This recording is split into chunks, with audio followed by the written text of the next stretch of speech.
Hi there, Miss Patty. Here is one of my entries into your scrapbook layout challenge. Yes, I said one of them.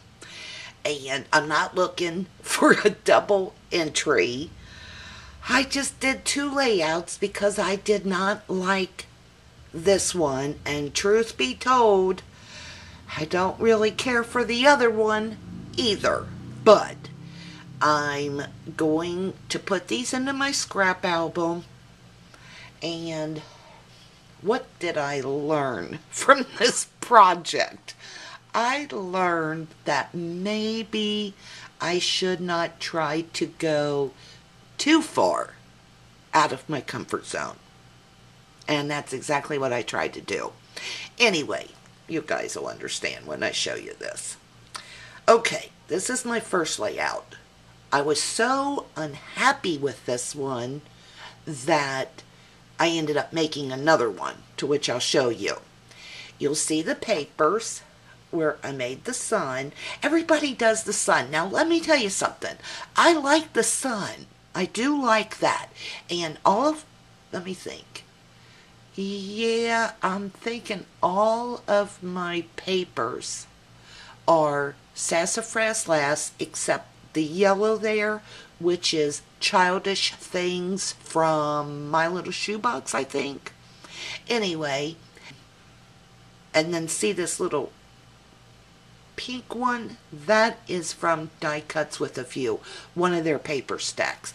And, well, hang on, it's Sassafras Lass and Dear Lizzie, Neapolitan, and Die Cuts with a View, one of their paper stacks. Anyway, I did the sun. I like that. I like the little birds over here in the corner. Can you see them? Yeah, there we go. Those are from the Dear Lizzie line, Neapolitan. I say Neapolitan, but I've heard other people pronounce it otherwise, so from now on, I'm saying Neapolitan. Here's what I did outside the lines. See the yellow around the sun and the rays? That is actually watercolor paint. Yes, indeedy. After seeing you and Kate play with your watercolor so often, I was the kid that said, I gotta get those too.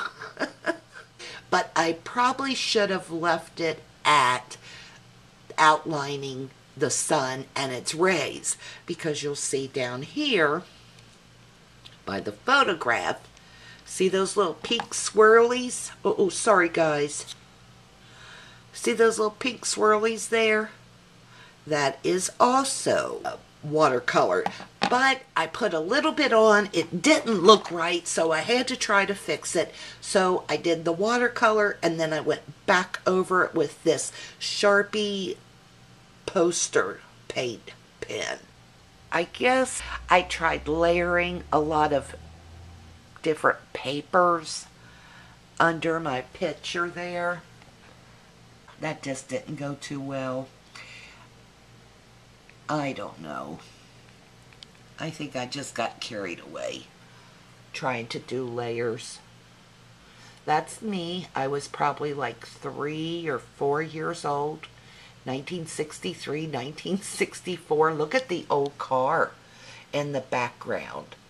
And I was actually at my grandma's house. Her and my grandfather were caretakers of this huge apartment complex.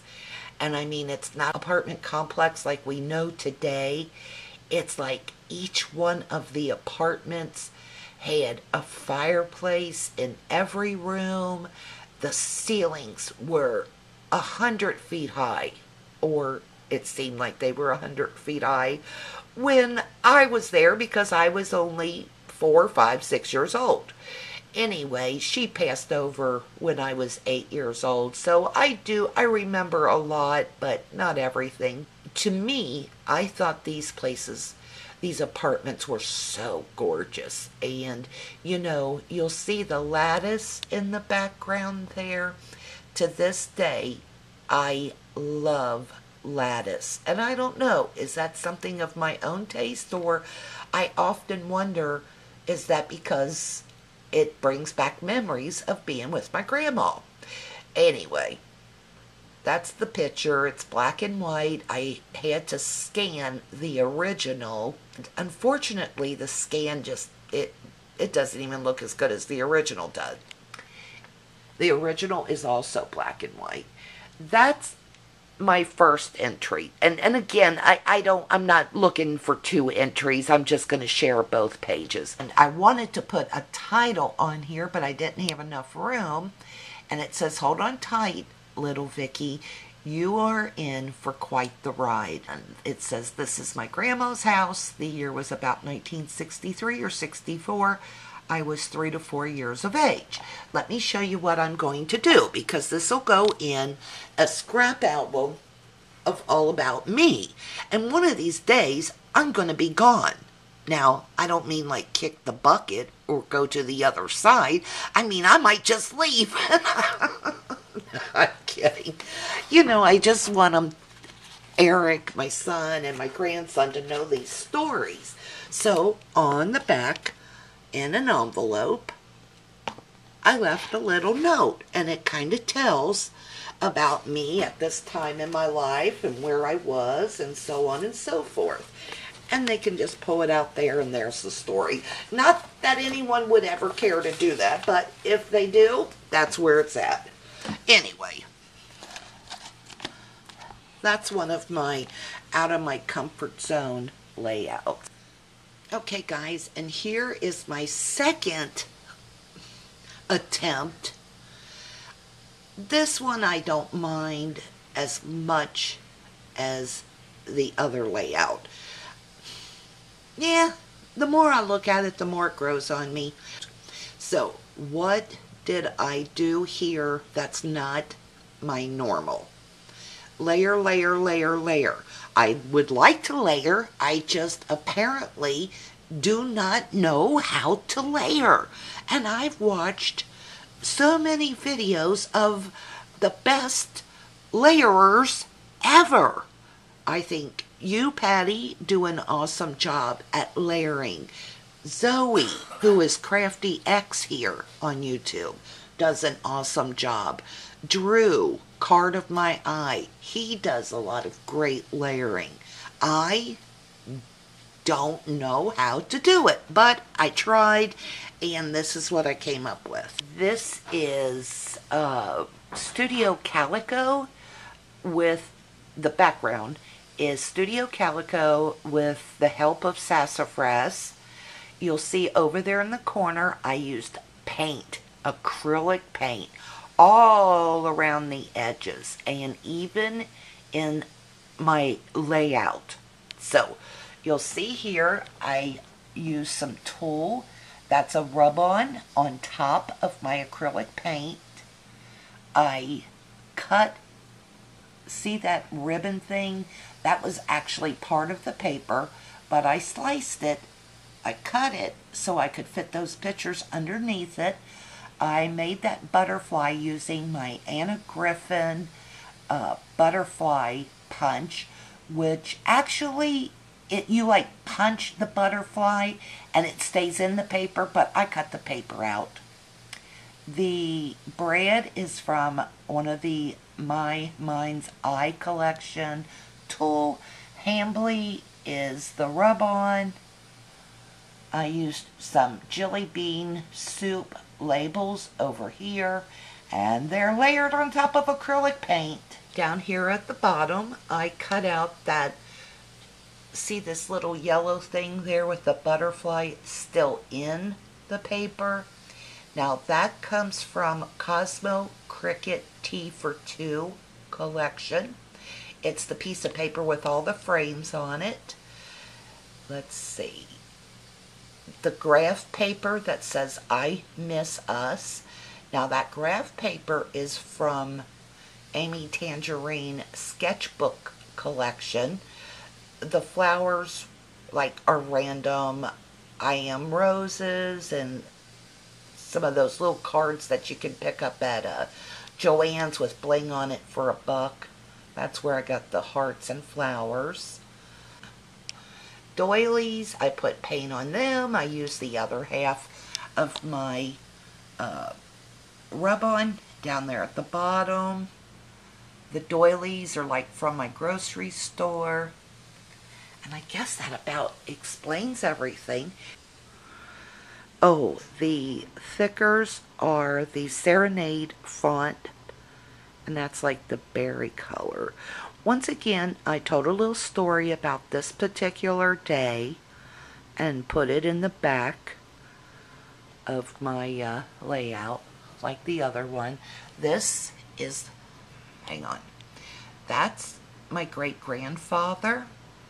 Not my granddad, but my great-granddad. He actually didn't pass over until I was like 10 years old. And oh my God, he was an amazing man.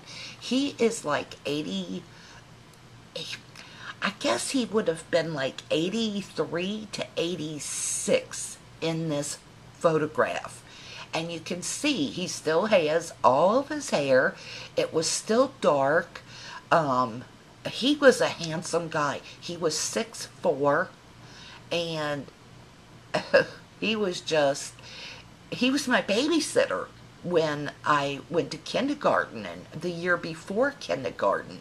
My mom was a single mom. She didn't have anybody to watch me, and I stayed with my great-grandpa. When it was time for me to go to kindergarten, we would get there whenever he wanted.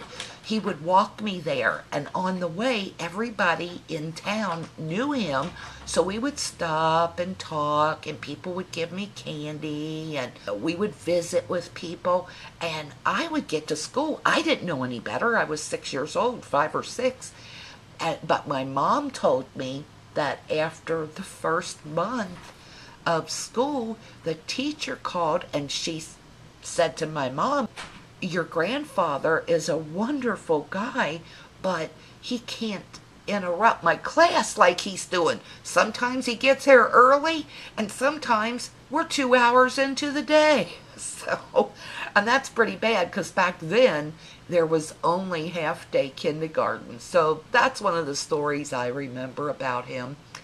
And around him is all of the cousins.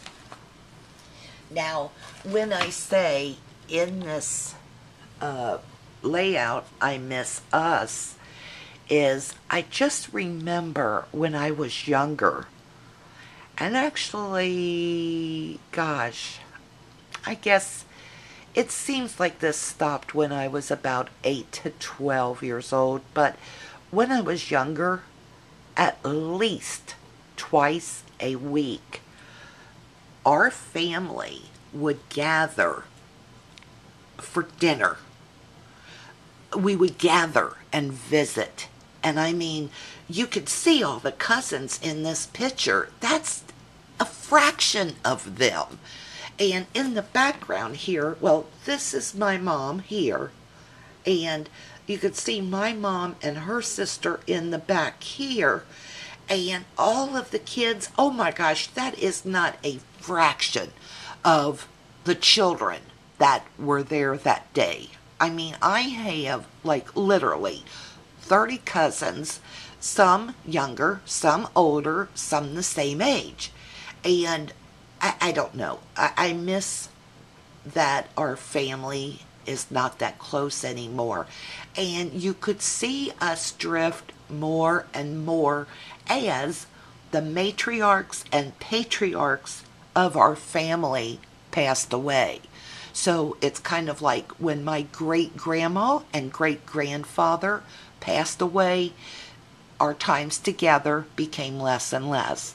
Then, when our grandmother passed away, again, it became less and less. And it just seems that now that my mom has passed on, and so many of my cousins' parents have passed, we just have not stayed in touch. And what can you do? And so that's what I mean by I miss us. And that's my layout. I do like this one a little bit more than the other. I will definitely do paint again. I'll definitely do layering again. I just wish I knew how. And I'm going to keep watching my YouTube videos. I'm going to keep watching you guys. I'm going to learn how to do a good layered layout before it's all said and done. Hope y'all are having a great day. Patty, thank you. Once again, you do know how to throw a challenge. That's for certain. You do make me color outside the lines, and I'm glad you do. I guess some things I'll try again. Truth be told, I think I'll try everything again down the line. I ramble. Can someone show me the way back to my house? Listen, I got more layouts to show you guys. So let me get this video done and show you them. Duh. Shut up, Vicky. Bye-bye.